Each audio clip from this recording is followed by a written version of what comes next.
Армысыздар, құрметті көрермендер. Бүгін біз сіздермен әдеттегідей ереже емес, бүгін біз сіздермен жаңа сөздермен танысатын боламыз. Жалпы бүгінгі жаңа сөздер ол бізде алғашқы отбасына қатысты сөздер болады.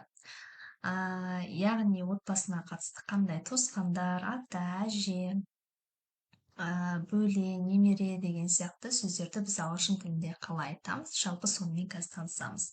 Байқап тұрғандарыңызда мен мына жерде отбасының суретін дайындап қойдым. Жалпы осы сурет бойынша біз қазір отбасымен танысатын боламыз. Ендеше бастайық. Алдымен бұл жерде негізгі кейіпкер ретінде мен Эндиді аламын, себебі бұл Эндидің отбасы. Ендеше бастаймыз. Алғашқы сөйлем мысалы Дэн және Эмма. Дэн мен Эмма ол Эндидің анасы және әкесі болып келеді. Сондықтан мен осы Эндиден бастаймын. Ендеше кеттік. Дэн ол кім болады? Эндидің әкесі. Дэн is Andy's father. Яғни Дэн Эндидің әкесі. Эндидің дегенде қарап тұрсаңыздар, Эндиден кейін апострофпен с тұр, Эндис. Бұл дегеніміз мысалы қазақ тілінде ның, тың жалғауына сәйкес келеді. Мысалы Эндидің әкесі, Арманның ағасы дегенде біз ның, тың жалғаймыз. Ал ағылшын тілінде апостроф с, яғни тәуелдік с жалғауы жалғанады. Then is Andy's father. Келесі Эмма, Эндидің анасы. Emma is Andy's mother. Келесі сіздерде Liz берілген. Энди мен Liz бұл екеуі бір-біріне кім болып келеді? Ағасы және әпкесі. Яғни Liz is Andy's sister. Ал Энди кім болып келеді? Энди Лиздің ағасы. Andy is Liz's brother.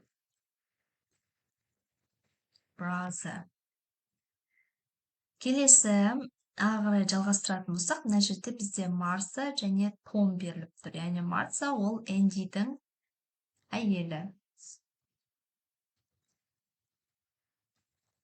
Martha is Andy's wife. Яғни wife дегеніміз әйелі деген сөз. Келесі Томға келейік. Том Лиздің күйеуі. Tom is Liz's husband.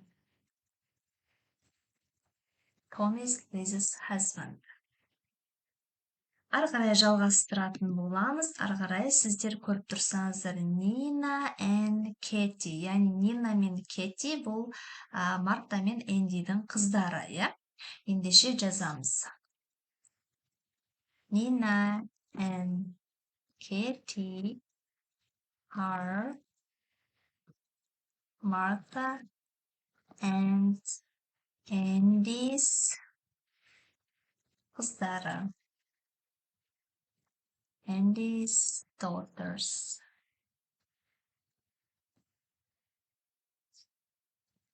Яғни қыздары. Енді ары қарай жалғастыратын болсақ, бізде Сара, Джон, Лора. Жалпы Сара мен Лора ол Лиза мен Томның қыздары. Ол түсінікті, мен жаңа жаздым daughters. Ал Джон кім болады? Джон ұлы болады. Ендеше жазамыз.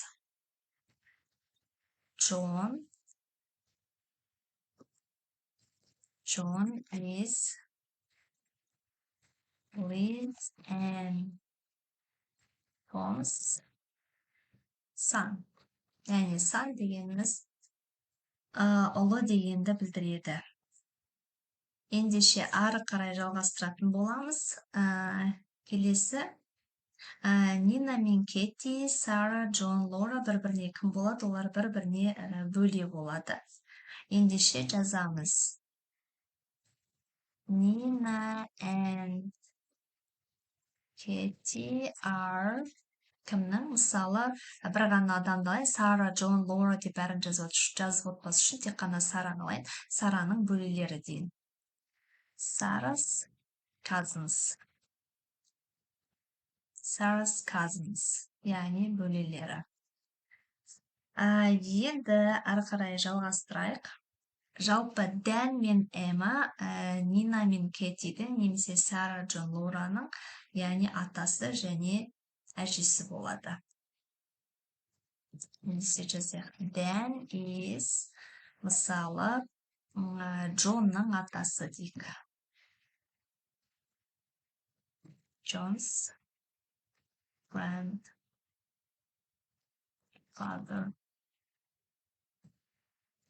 Келесі Эмма болса әжесі болып келеді. Emma is мысалы Лаураның әжесі дейік. Laura's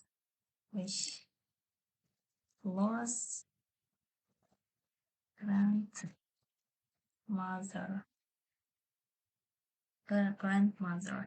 Енді бұлар кім болып келеді? Дэн мен Эммаға бұлар немересі, яғни ұлдарға және қыздарға немере деген басқаша айтылады. Қазір мен сіздерге соны көрсетейін. Мысалы, Нина Дэн мен Эмманың немересі, яғни немере қызы. Nina is мысалы Дэнді алайын. Dan's granddaughter, яғни немере қызы. Ал Джон болса немере ұлы болады. John is